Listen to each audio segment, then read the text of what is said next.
Hi friends. आज हम लोग माइटोसिस के बारे में पढ़ेंगे। माइटोसिस क्या है? तो माइटोसिस एक प्रकार का सेल डिवीजन है। सेल डिवीजन दो प्रकार का होता है, माइटोसिस और मियोसिस।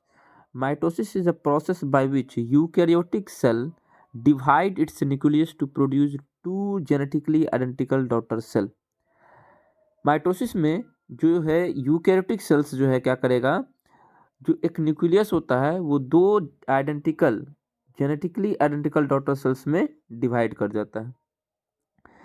तो अब एक सेल है और एक सेल से देखिए आप, ये एक सेल हुआ, इससे ये दो सेल छोटा छोटा बन जाएगा और एक सेल से दो सेल बनने का जो प्रोसेस है, यहाँ पर जेनेटिक मटेरियल होता है इसका, और ये जेनेटिक मटेरियल इसमें भी चले जाएगा और इसमें भी चले जाएगा।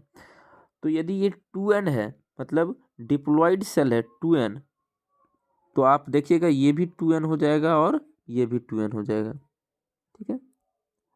अब हम देखेंगे कि जो माइटोसिस है इसका काम क्या है। It is essential for growth. Mitosis जो है सेल के ग्रोथ के लिए आवश्यक है।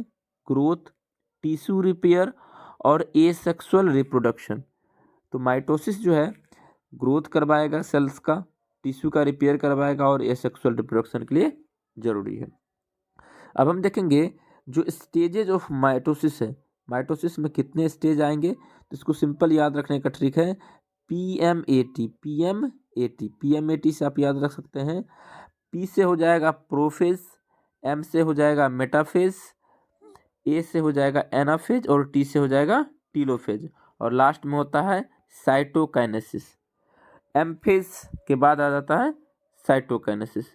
तो सबसे पहले हम सभी स्टेजेस को एक एक करके पढ़ लेते हैं। सबसे पहला जो है वो है प्रोफेज। प्रोफेज में क्या होता है? प्रोफेज में जो है chromatin condense into visible chromosomes. जो क्रोमोसोम्स है सेल्स में वो कंडेंस हो जाता है और क्रोमोसोम्स के रूप में विजिबल हो जाता है।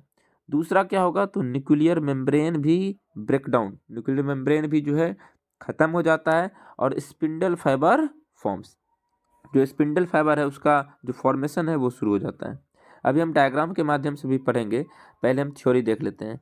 मेटाफेज, मेटाफेज में क्या होगा, जो क्रोमोसोम्स है line up at the cell equator, जिसको हम मेटाफेज प्लेट भी कहते हैं। तो जो क्रोमोसोम है वो मेटाफेज प्लेट पर इक्वल हो जाता है, अरेंज हो जाता है, और spindle fibre attach to their centromeres. जो स्पिंडल फाइबर्स है वो उस क्रोमोसोम के सेंट्रोमियर से अटैच हो जाता है।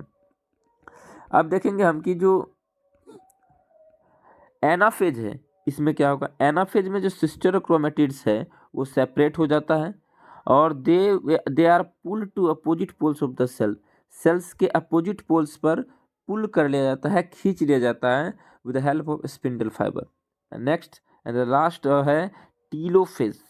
टीलोफेज में क्या होगा, तो जो सिस्टर क्रोमेटिड है, सिस्टर क्रोमेटिड जो कि सेपरेट हो रहा था, वो अब जो है कहाँ पहुँच जाएगा, पोल्स पर पहुँच जाएगा। तो आप देख सकते हैं chromatids reach the poles. Chromatid कहाँ पहुँच जाएगा, पोल्स पर पहुँच जाएगा, और फिर से न्यूक्लियर मेम्ब्रेन रिफॉर्म हो जाएगा और क्रोमोसोम्स जो है डीकंडेंस बैक इनटू क्रोमेटिन, फिर से क्रोमेटिन थ्रेड के रूप में क्रोमोसोम बदल जाएगा। और यहाँ पर ये याद रखिएगा कि प्रोफेज और टेलोफेज ये एक दूसरे के अपोजिट होता है। और उसके बाद होता है साइटोकाइनेसिस। साइटोकाइनेसिस जो है साइटोप्लाज्म का डिवीजन होता है। The cytoplasm divides forming two separate cells, और दो सेपरेट सेल्स बनता है।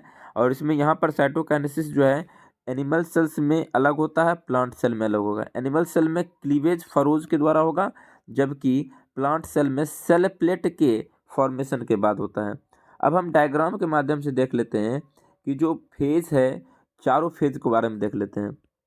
सबसे पहला यदि हम देखें तो आप देख रहे होंगे कि प्रोफेज दिया हुआ है। ये प्रोफेज, प्रोफेज में यदि आप गौर से देखें तो ये क्रोमोसोम्स जो है, ये आप देखिएगा सिस्टर क्रोमेटिड्स के रूप में हो गया है, इस प्रकार से। ये देखिएगा इस प्रकार से, ऐसे ये क्या हो गया, सिस्टर क्रोमेटिड यहाँ पर क्लियरली विजिबल हो जाता है।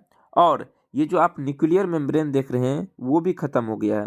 ये न्यूक्लियर मेम्ब्रेन, यहाँ न्यूक्लियस जो है, ये जो आप मेम्ब्रेन देख रहे हैं ये खत्म होता हुआ दिख रहा है, और लगभग सभी जो ऑर्गेनल्स है वो डिसअपियर हो जाता है। और न्यूक्लियर मेम्ब्रेन डिसॉल्व हो जाता है और स्पिंडल फाइबर्स का फॉर्मेशन शुरू हो जाता है। सेंट्रियोल अपोजिट पोल की तरफ मूव कर जाता है। और उसके बाद दूसरा आता है मेटाफेज। आप मेटाफेज पे क्लियरली देख पा रहे होंगे। जो मेटाफेज है, मेटाफेज प्लेट पर, ये देखिए मेटाफेज प्लेट पर क्रोमोसोम अरेंज हो गया है। और यहाँ पर जो है सबसे बेस्ट स्टेज है क्रोमोसोम्स के स्ट्रक्चर को पढ़ने के लिए, क्योंकि इस फेज में हम क्रोमोसोम के स्ट्रक्चर को आसानी से देख सकते हैं। उसके बाद आ जाता है एनाफेज। एनाफेज में क्या होगा, जो क्रोमोसोम्स है सिस्टर क्रोमेटिड्स वो सेपरेट हो जाएगा और अपोजिट पोल्स की तरफ आ जाएगा। ये देखिए, ये जो है अपोजिट पोल्स की तरफ जा रहा है। और उसके बाद टीलोफेज में क्या होगा, तो फिर से जो न्यूक्लियर मेम्ब्रेन है वो रिफॉर्म हो जाएगा, न्यूक्लियर मेम्ब्रेन बन जाएगा। इधर भी देख रहे हैं न्यूक्लियर मेम्ब्रेन बन रहा है। क्रोमोसोम्स फिर से अनकॉइल हो जाएगा। और उसके बाद जो है आ जाता है, ये फेज हम बताए थे कि टीलोफेज और प्रोफेज एक दूसरे के अपोजिट होता है। और उसके बाद आता है साइटोकाइनेसिस। तो क्लीवेज फरो बनेगा और यहाँ पर इनसाइड की तरफ बनेगा, जबकि प्लांट सेल में जो है ये सेल प्लेट के द्वारा होता है। और यहाँ से आप देख देंगे कि 2 डॉटर सेल्स बनता हुआ, और यहाँ पर जो है 2 सेल्स का निर्माण हो जाता है, ये 1 सेल। और जो न्यू सेल्स बनता है इसको हम डॉटर सेल कहते हैं दोनों में। तो माइटोसिस में जो 2 सेल्स बनता है उसको हम डॉटर सेल कहते हैं। Thank you. अच्छा लगा तो लाइक, शेयर और सब्सक्राइब कीजिए।